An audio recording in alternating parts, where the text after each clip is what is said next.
Brought to you by TechnoSpark 20 series smartphones.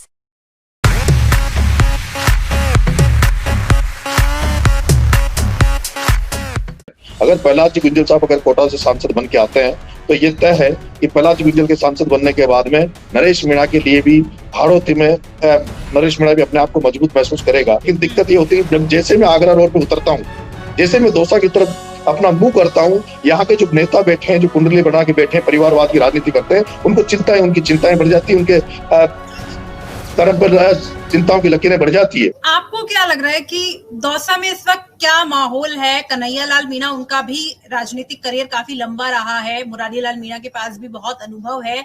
Meena versus Meena, Meena समाज किसके साथ होगा? तो ये कहूंगा कि कांग्रेस को वोट दें और मेरी इच्छा है मैं हाड़ौती में जाके अपनी राजनीति करूं, क्योंकि मेरा भविष्य मुझे हाड़ौती में नजर आता है राजनीतिक तौर पर। ऐसे में मैं कोटा की जो सीट है जहां से प्रहलाद जी गुंजल साहब चुनाव लड़ रहे हैं, उस सीट पर जाकर आदरणीय प्रहलाद जी गुंजल साहब का प्रचार प्रसार करूंगा और पूरी मेहनत करूंगा, जी जान से मेहनत करूंगा। और आपके चैनल के माध्यम से, इस लाइव के माध्यम से भी मैं मेरे चाहने वाले लोगों से कहना चाहता हूं, कोटा और बूंदी में, कि आप सब लोग अपने अपने बूथों को संभाल के पूरी ताकत के साथ अपने अपने बूथों को जिताकर और गुंजल साहब को मजबूत करें, गुंजल साहब को चुनाव जिताएं।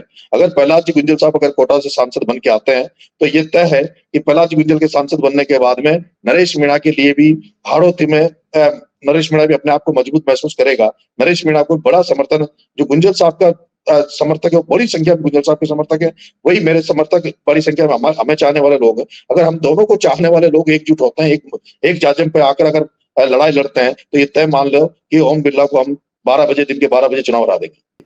लेकिन प्रहलाद जी गुंजल साहब का मेरे ऊपर एक पुराना एहसान है। मेरी पत्नी जिला परिषद का चुनाव लड़ी थी और मेरी पत्नी जब जिला परिषद का चुनाव लड़ी 2010 में, तो प्रहलाद जी गुंजल साहब का एक एक्सीडेंट हो गया था, उनको कोई जानवर ने टक्कर मार दी थी। उनका एक्सीडेंट होने के बावजूद भी वो पैरों से वो लाचार थे, उसके बावजूद भी वो मेरा प्रचार करने आए थे और उन्होंने वहां मेरे प्रचार में लोगों से कहा था कि भाई आपको प्रहलाद गुंजल के टूटे पैरों की सौगंध, मैं अपंग होने के बावजूद इस बच्चे के लिए वोट मांगने आया हूं, जो बच्चा जयपुर में जाके हाड़ौती का नाम रोशन कर रहा है। और उसके बाद में मेरी उस 12 जिले में जिला परिषद के जो मेरी पत्नी का चुनाव था, वो सबसे ज्यादा वोटों से मेरी पत्नी जिला परिषद का चुनाव जीती थी। ऐसे में मेरा तो ये मुझे मौका मिला है कि मैं प्रहलाद जी गुंजल साहब का 2010 का जो उन्होंने मेरे पे एहसान किया, उस एहसान को भी मैं हाड़ौती में जाता हूँ तो जब मेरे निमंत्रण दौसा, सवाई माधोपुर, करौली, धौलपुर, अलवर से जब मेरे को कोई भी निमंत्रण देते तो मैं निमंत्रण को ठुकरा नहीं सकता, उनके बीच में आ जाता हूँ। लेकिन दिक्कत ये होती है जब जैसे मैं आगरा रोड पे उतरता हूँ, जैसे मैं दौसा की तरफ अपना मुंह करता हूं, यहाँ के जो नेता बैठे हैं, जो कुंडली बना के बैठे हैं, परिवारवाद की राजनीति करते हैं, उनकी चिंताएं बढ़ जाती है, उनके कर्म पर चिंताओं की लकीरें बढ़ जाती है। और यही कारण है कि हो सकता है कि इसलिए अब मैं सोचता हूं कि मेरा भविष्य हाड़ौती में है। करौली, धौलपुर, अलवर से जब मेरे को कोई भी निमंत्रण देते तो मैं निमंत्रण को ठुकरा नहीं सकता, उनके बीच में आ जाता हूँ। लेकिन दिक्कत ये होती है जब जैसे मैं आगरा रोड पे उतरता हूँ, जैसे मैं दौसा की तरफ अपना मुंह करता हूं, यहाँ के जो नेता बैठे हैं, जो कुंडली बना के बैठे हैं, परिवारवाद की राजनीति करते हैं, उनकी चिंताएं बढ़ जाती है, उनके कर्म पर चिंताओं की लकीरें बढ़ जाती है। और यही कारण है कि हो सकता है कि इसलिए अब मैं सोचता हूं कि मेरा भविष्य हाड़ौती में है, इसलिए अब कल नामांकन लेके हाड़ौती की राजनीति करूंगा, हाड़ौती में रहूंगा। ये तो हार मानना हो गया ना कि आप धैर्य अपना बनाए रखे, तो हो सकता है कि आपको दौसा में ही मौका मिल जाए। आप ऐसा क्यों सोच रहे हैं कि परिवारवाद नहीं मिटेगा? तो ये तो फिर कांग्रेस पार्टी की कमी है बहुत बड़ी।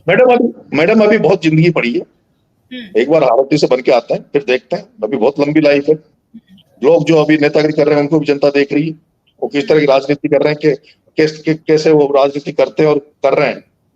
ईश्वर मौका देगा तो फिर आएंगे, लेकिन अभी समय हाड़ौती को देने का है। अभी हाड़ौती में जाऊंगा, हाड़ौती में संभालूंगा। और ये बात मैं आपसे कह देना चाहता हूं कि लोकसभा चुनाव निकलने दो, लोकसभा चुनाव को खत्म होने दो। नरेश मीणा जिस तरह से किरोड़ी लाल जी ने बीजेपी के कांग्रेस की सरकार में विपक्ष की भूमिका निभाई, नरेश मीणा इस बीजेपी के खिलाफ विपक्ष की भूमिका राजस्थान में निभाता हुआ नजर आएगा, सड़कों पर आंदोलन करता हुआ नजर आएगा।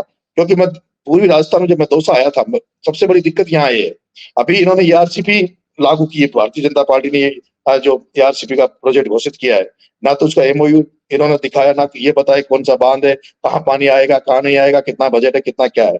लेकिन मेरा ये मन था कि ऐसा कोई नेता तो पैदा हो जो अगर कल भारतीय जनता पार्टी अगर मुखर जाती है अपने मुद्दे से, तो सड़कों पे कौन उतरेगा, सड़कों पे आंदोलन कौन करेगा? क्या?